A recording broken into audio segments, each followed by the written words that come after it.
Hello. There you are. See, I have height today.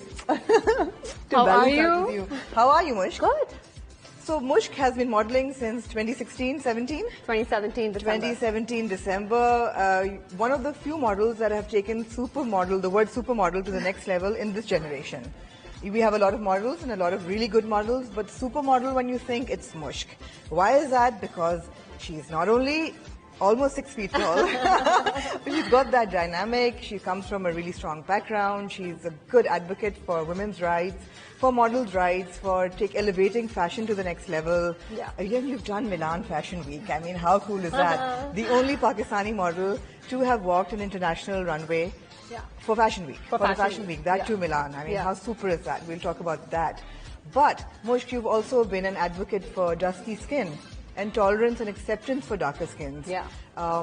Even built the way you are, you've spoken about body consciousness and dysmorphia and image problems, you know. So we'll talk about that. And also a lot of fun stuff. Mushk is going to tell us how to walk if you're dressed in a formal outfit for a formal occasion, and also how to just step out for a casual brunch. Yeah. So lots coming up in this episode. We're going to walk around and talk to Mushk as we go. Let's start. And this is the height difference we have.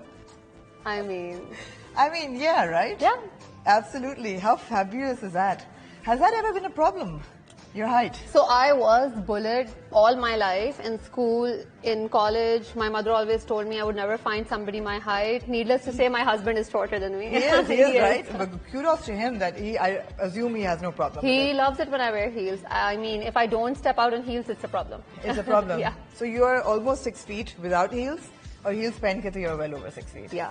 So रिश्तों में तो problem होगा. रिश्ता हो गया. रिश्ता हो गया, शादी होगी, problem हुआ, लेकिन अल्लाह का शुक्र है. All good. Yeah. So let's walk around. Yes. So tell me, what is the life in a day of Mushk Kaleem these days? A day in the life of Mushk Kaleem is an extremely busy day. It starts at 7. I walk my dogs, pack my orders for my candles, and if I have a shoot, I leave at 8 and I'm not back home before 10 p.m. So it's a long, long day. Is that a problem at all now that you're married? No. So luckily, my husband really enjoys the fact that I'm a model and I have very supportive in-laws. So modeling and staying out late has never been a problem, especially when I make the kind of money I do. Tell me, Mushk, how important is the financial independence that comes with modeling? To be honest, I have always had part-time jobs. I've been working ever since I was 17, and I cannot tell you enough how important it is to make your own money. Even if you're married to a rich man, be a rich man. There's a difference between the work schedule pre-COVID and post-COVID. You've really cut back on the campaigns that you're doing. Is that a conscious effort, or has it just happened? I mean, I remember there were 6 months when I didn't work at all because COVID happened, but now I've just been selective because I really want to work on my brand. I want to be Mushk Kaleem, who's not accessible to everybody, and I really want to take out time for myself, go to the gym, spend time with my husband, and work on my entrepreneurship. Is there a certain campaign that you can identify as your favorite in Everybody Pakistan? knows my favorite campaign. It's the Elan campaign, and I went to Kenya for it. Is there any one brand that you vowed never to work with? So, I mean, there is one Lahori brand that I spoke up about that made me super, super white and even talked about it on set in front of me. So yeah, never working with them again. Would you say that's the lowest point in your career as a model? I wouldn't say that's my lowest point in my career. The lowest point in my career was probably when I was so obsessed with the way I looked that I was 6 feet tall and I weighed 45 kgs. Not the best mindset to be in. So Mushk, what's so great about working for Elan? I mean, you're muse for the brand, but why? So I have been working with Elan since the start of my career. One of my first major campaigns was Elan, and I haven't looked back. Because A, I love the clothes, 2, it gets me most work, and 3, no matter what shoot I do, all the references are Elan references. So it's just made me money. And is there any one campaign or any one brand that you vow never to work with? I mean, to be honest, any brand that is unreasonably tacky, that makes me look white just for the heck of it, I'm not working with them. They know it. It's happened more than once. Have you ever had an issue with payments?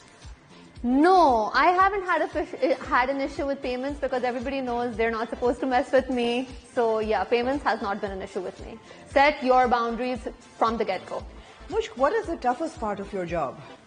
The toughest part of my job, it's more emotionally draining because I get to see my dogs and my husband usually after a full week of work.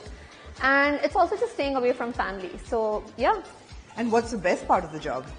The fancy clothes. And definitely all the nice pictures. And seeing yourself on a billboard is never going to get old. And now you're doing campaigns for brands as well, and you're doing a lot of commercials.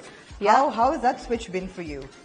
So I'm enjoying the commercial side of my work, to be honest, and it's always nice to be the face of a brand like Pantene. And well, it's different. I'm getting used to it, but let's see. I might still want to do it in the future.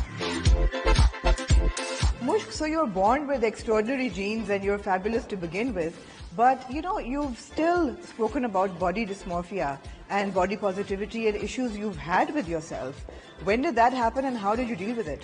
I mean, I feel like when I came to the industry, it was all so new to me, and there was this skinny girl favoritism going on. And I just wanted to get skinnier and skinnier. No matter what weight I was, I just wanted to lose weight. And it got so bad that I had to actually actively seek therapy for it. But I'm doing well now. I'm at the gym, and I love the way I am right now. So for everybody who thinks that they need to lose weight to the point of no return, don't do it. I've been there. Don't do it. So what do you eat in a normal day? So what do I eat in a normal day? I have 2 meals a day. That's only because I am not a morning person, so I don't have breakfast. But for lunch, I'll have anything home cooked. And for dinner, I'll have chicken, because you need to be careful about what you put in your body. What about the gymming? Every single day. Oh, really? Yeah, except Sundays, because Sundays are for my dogs. And what kind of gym do you prefer? What kind of exercise? So I would only do cardio, but my husband, who's a fitness freak, is now my trainer, and he will push me till my body is sore. So he wants me to have muscles coming out left, right, and center. So now I'm doing all sorts of exercise. And today is leg day. It's Friday. Fun. So Mushk, you've been very vocal about and very protective of your skin tone. You've got a beautiful dusky complexion, and you've been on an anti-whitening campaign. You've even said no to fairness creams, and you said no to a really big commercial. Yeah. So tell me about that. How difficult has that been? It's been really difficult because you do upset a lot of people when you say no to work, and also I just do not want to compromise on my values. I really want to stand firm because I truly believe that you are bigger than your skin tone, and brown is beautiful, so let's never ever change that. So do photographers still whiten you up in the Photoshop? Not as much. I feel like people now are actually more acceptable of natural skin tones, and they try not to edit photos as much either, and it's very refreshing to see.